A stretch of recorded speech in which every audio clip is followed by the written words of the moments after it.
Ricoh Theta cameras have always been the leader when it comes to point and shoot 360 photography, and they've come a really long way since I bought my very first one, the Theta M15, back in 2015. That makes me feel old. To today, where the Z1 and X are pushing point and shoot 360 photography to new heights. But with these being the two major camera releases from Ricoh over the past 2 years, there's actually not that much difference between them. And a lot of you have been asking me, what's the difference? Which has better image quality? Should I upgrade from the Z1 to the X, or should I buy something else completely? So in this video, I'll answer all of these questions and do my best to cover all of the differences between these two cameras. Starting with the price, and it's $1,000-ish versus $800, which is important to keep in mind going forward. Comparing the two designs side by side, and while they look similar at first, they're actually very different. I found the X has basically fixed all of the problems I initially had with the Z1. For example, this tiny screen only allows for the most basic information to be seen, whereas with this beauty, look at that. You've got a massive screen which allows you to not only change the settings, but you can look back at your photos, navigate to the plugin store, so you could add third-party plugins right here from the camera, as well as accessing every feature of this camera.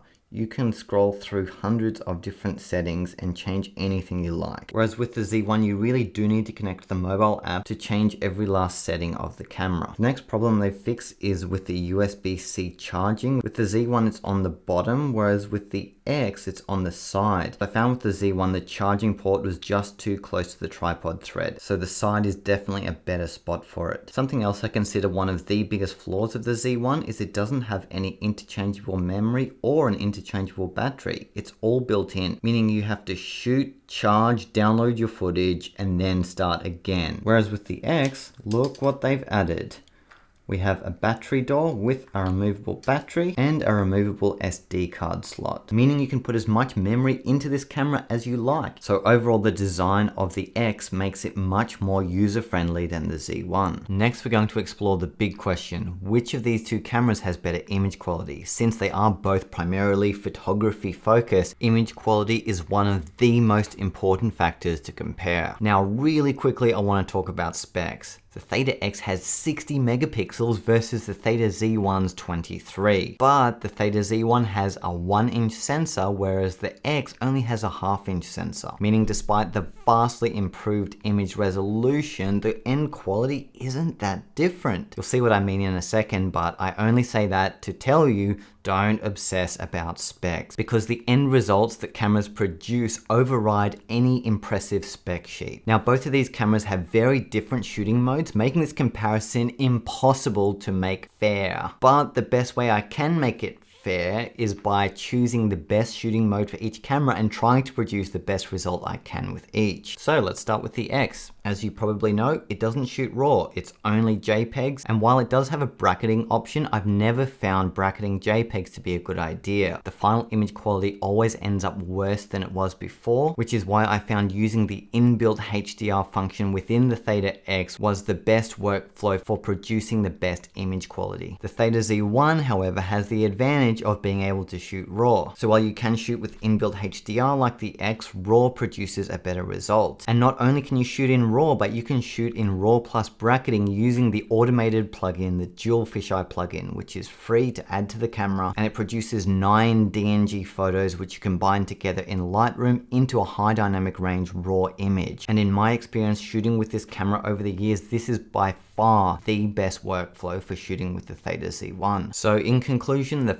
fairest way for me to compare these two cameras is with the Z1 shooting with the dual fisheye RAW plugin and the X shooting with inbuilt HDR. Now here's the first shot I took using these two workflows, and wait a minute, isn't the Theta X supposed to be like 3 times the resolution? But the main difference I see here, which is a pretty obvious one, is the Z1 has much better dynamic range looking out the window. This is the difference between bracketing with RAW and shooting HDR JPEG. While the HDR does a really good job, it doesn't get the brightest highlights. Whereas with bracketing, you can underexpose so much that you capture the outside detail perfectly, and then when merging in Lightroom, it takes that perfect exposure and blends blends it with everything else. You don't get that with the X, unfortunately. So I think we can agree the Theta Z1 with the dual fisheye plug-in produces far better dynamic range than the Theta X. I always like to look at blank walls when doing comparisons because they're always a good indication of how sharp the lines are and how smooth the gradient is on the wall. And this is where dun dun, the Theta X shines. That is a fantastic gradient, very little noise, and the line in the corner of the room is definitely sharper. Looking at my plant and points if you know what it's called, well, do you?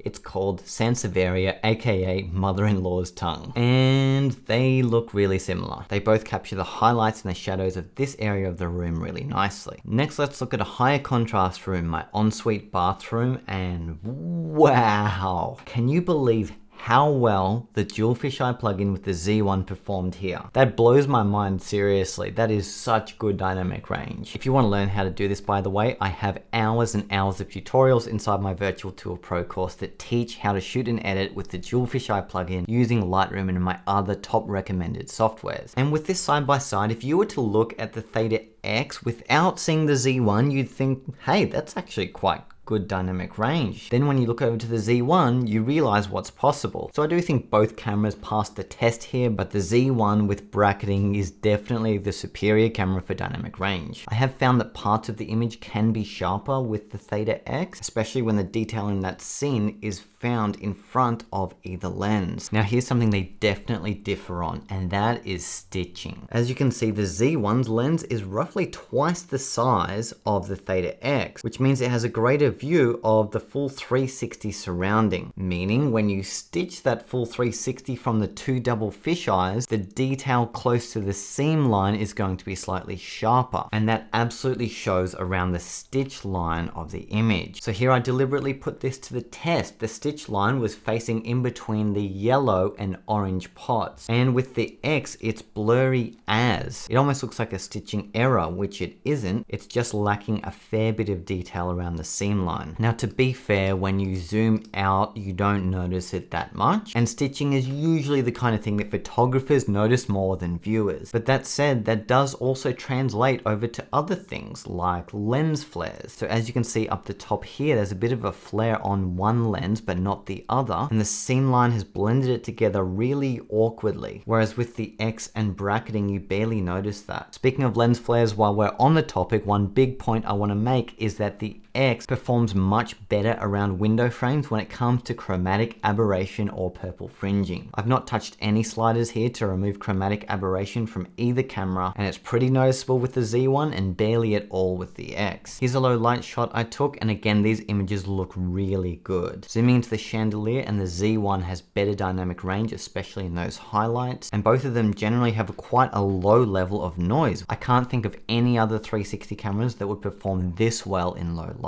In terms of sharpness, again, they look really similar. I guess you could say the X looks slightly sharper. And looking at the very darkest part of this shot, they're both performing well, but I'd say the Z1 definitely has the edge. This is because of the bigger sensor. It makes the camera much better in low light, especially really low light. And when it comes to shooting outdoors in bright sunlight, again, they're basically identical. They both shoot extremely crisp images. Look at those leaves. They're not real, but they are crispy sharp. So I'd say if you're shooting outdoors, the differences are very, very minor, aside from the fact that you can obviously shoot with inbuilt RAW with the Z1, whereas you can't with the X, meaning you can edit these shots a bit more. Also, the Z1 has handheld HDR, and as you may remember, this was one of my biggest complaints with the X, is it doesn't have that yet, but supposedly they will be adding it at some point. Now, something I need to address is the fact that these cameras do shoot 360 video. The Z1 shoots 4K 360 video, the X shoots 5.7K. Both have surprisingly good image quality and retain the great color spectrum that you see in the photos. However, video isn't the primary function of either of these cameras, therefore they're not as optimized to shoot it. Right now, you could say the X is a fantastic 360 video camera, but it has an inexplicable shaking even when it's on a monopod. And in general, the stabilization isn't on the level of Insta360 cameras. But if you did want to shoot a little bit of 360 video on the side of virtual tours or 360 photography, then clearly the Theta X is going to produce far better results. Next, I want to cover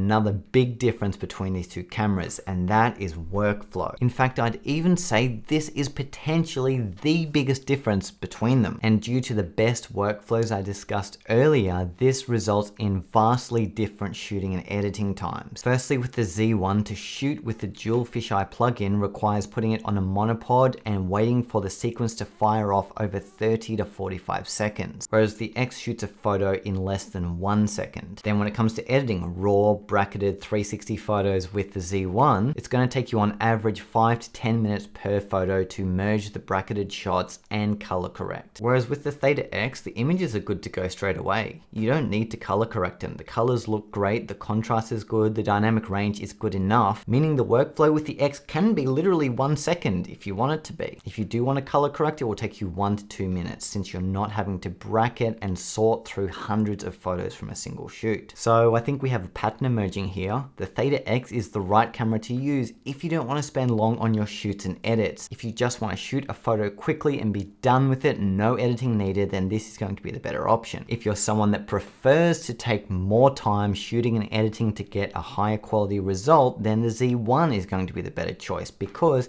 the end results are in fact better than the Theta X, but not that much. They are better, but it depends on your use case for your 360 photos. If it's for a medium to high-end professional shoot, of course you need to take the time to shoot and edit properly. But if you just want to shoot quickly for a real estate shoot or even just for fun, then you don't want to be spending hours editing your shots and dealing with a longer workflow. The shooting workflow is also made much easier by the big touchscreen, meaning you don't need to connect the X to your phone. You can change all the settings on the camera, including accessing the plugin store if you want to use a plugin, and you can even view your shots as well. Whereas with the Z1, there's a lot more toing and froing between the camera and your phone, and the camera and your computer. Also, another smaller one when it comes to workflow is that the Theta X stitches in camera both photos and videos, whereas the Z1, especially if you're using the bracketing technique, you're going to have to stitch them in Ricoh Theta Stitcher after you've done all of your editing and color correction. Again, you can learn this entire workflow in my Virtual Tour Pro course. So the main differences I see between the Theta Z1 and the Theta X is the shooting and editing time. The X is shorter, the Z1 is longer. The dynamic range and quality is better with the Z1. The X shoots better 360 video and has a far better design. Also, it's currently $200 cheaper. So you need to ask yourself which of these things is most important to you, because that should influence your decision between these two cameras. I've had a lot of people ask me, should I upgrade from the Z1 to the X? And I think you can tell after watching this video that my answer will be no. Unless you want to speed up your workflow, the Z1 is going to produce better shots than the X. I do think though, if you're upgrading from anything else like an old Gear 360, then either of these cameras would be a massive upgrade. These are two of the best point and shoot 360 cameras you can buy if you're shooting virtual tours. The image quality is really, really good. The workflow is generally pretty fast, and they really are the perfect weapon of choice, especially if you're shooting for small to medium sized clients. I'm going to finish this video by answering the question, should you buy something else? I probably wouldn't choose any other middle of the range cameras because while some of them boast high resolution and great features, they often have some fatal flaws that make the camera a nightmare to work with. So if you're at the point where you want to shoot even higher quality images, then you may want to consider shooting 360s with a DSLR. Otherwise, I think the Theta Z1 is going to be the best you can get from a point and shoot 360 camera. If you're on a budget of under $500, clearly neither of these cameras fits that, so I'd recommend this,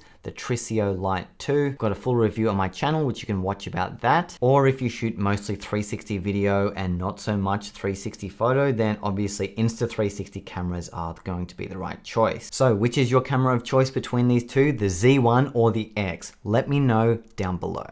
Peace out.